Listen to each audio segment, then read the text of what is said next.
2024 மக்களவை தேர்தலில் பாஜக 300 இடங்கள்ல வெற்றி பெற்று ஆட்சியை தக்க வைக்கும் அப்படின்னு பலோட்டி சத்தா பசார் கூறியிருக்கு. பலோட்டி சத்தா பசார் தேர்தல், கிரிக்கெட், வானிலை முன்னறிவிப்புகள்ல துல்லியமான கணிப்புகளை இதுக்கு முன்னாடி செய்திருக்கு.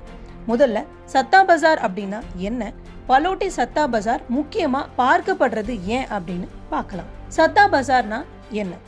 சத்தா பசார் என்பது ஒரு சூதாட்ட சந்தை.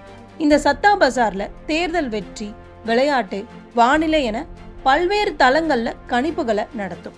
இதுல அது முன்வைக்கும் கணிப்பு சரி அப்படின்னு நினைச்சா அதுல நாம பெட் கட்டலாம். இது பொதுவா விளையாட்டுல IPL போட்டிகள்ல நடப்பதை நாம கேள்விப்பட்டிருப்போம். ஆனா இந்த சந்தா பசார்கள் தேர்தல் சீசன் அப்படிங்கறதுனால வெற்றி வாய்ப்பு எந்த கட்சி, எந்த கூட்டணி வெல்லும் அப்படிங்கிற கணிப்பை நடத்தி சூதாட்டத்துல ஈடுபடுறாங்க. குறிப்பா பலோட்டி சத்தா பசார், பலன்பூர் சத்தா பசார், கர்னால் சத்தா பசார், கொல்கத்தா சத்தா பசார், போக்ரி சத்தா பசார், விஜயவாடா சத்தா பசார், சூரத் மஹோஃபி மற்றும் அகமதாபாத் சொக்கா பஜார் என இவை எல்லாமே இந்தியாவில் முக்கியமான சத்தா பசார்களா அறியப்படுது. வெளியான கருத்து கணிப்பு என்ன? சில தினங்களுக்கு முன்னாடி ராஜஸ்தான் மாநிலத்துல உள்ள பலோட்டி சத்தா பசார் தேர்தல் கணிப்புகளை அவங்களோட எக்ஸ் தளத்துல வெளியிட்டு இருந்தாங்க. இத பலருமே தங்களோட சமூக வலைதளத்துல பகிர்ந்திருந்தாங்க.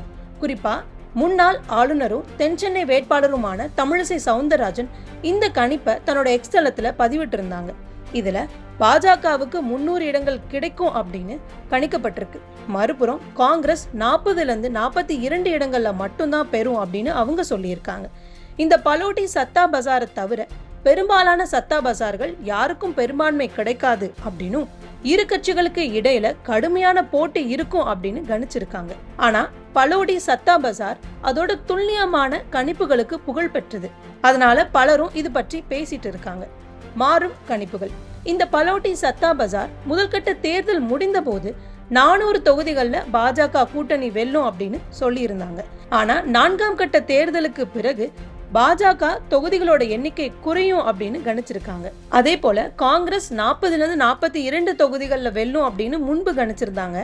அதன் பின் இறுதிக்கட்ட தேர்தல் முடிவுகள் வெளியாகும் இந்த சூழல்ல காங்கிரஸ் 80 தொகுதிகள் வரை கைப்பற்ற வாய்ப்பு இருப்பதா அவங்க சொல்லியிருக்காங்க.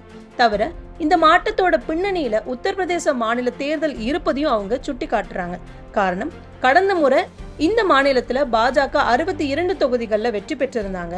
இம்முறை 55 வரை மட்டும்தான் அவங்களோட எண்ணிக்கை இருக்கும் அப்படின்னு கணிச்சிருக்கு பலோட்டி சத்தா பசார். சத்தா பசார் முக்கியமா பார்ப்பது ஏன்? ஒவ்வொரு சத்தா பசார்லயுமே சுமார் 6 லட்சம் பேர் இந்த பந்தயத்துல ஈடுபடுறாங்க. ஒவ்வொரு சத்தா பசாரோட ஆண்டு பந்தய மதிப்பு மட்டும் பார்த்தா 200 கோடிக்கு நிகரா இருக்கும்.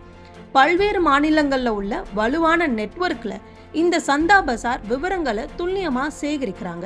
தவிர இந்த ஒவ்வொரு தளங்களுமே கடுமையான கட்டுப்பாட்டோட தான் இயங்குது. உளவு அமைப்பு, தனியார் இணையதளங்கள் வழியா இந்த விவரங்களை பெற்று கணிப்புகளை வெளியிடுறாங்க.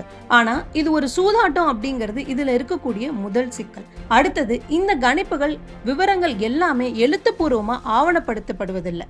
இதனால இந்த கணிப்புகள் கேள்விக்கு உட்படுத்தப்படுது. தேர்தல் பொறுத்தவரை முறையா மேற்கொள்ளும் கணிப்புகள் கூட தடுமாறுது. இந்த நிலையில வணிக நோக்கத்துக்காக மட்டுமே தேர்தல் முடிவுகளை கணித்திருப்பது கேள்விக்குள்ளாக்கப்படுது. ஆனா தேர்தல் நேரத்துல வெளிவரும் எந்த கணிப்பா இருந்தாலும் அது மக்களோட கவனத்தை பெறுது. அதனால இந்த சத்தா பசார் கணிப்புகளும் கூட பேசு பொருளாகி இருக்கு. ஆனா இது உண்மையாகுமா அப்படிங்கறத ஜூன் 4ஆம் தேதி வரை நாம பொறுத்திருந்துதான் பார்க்கணும்.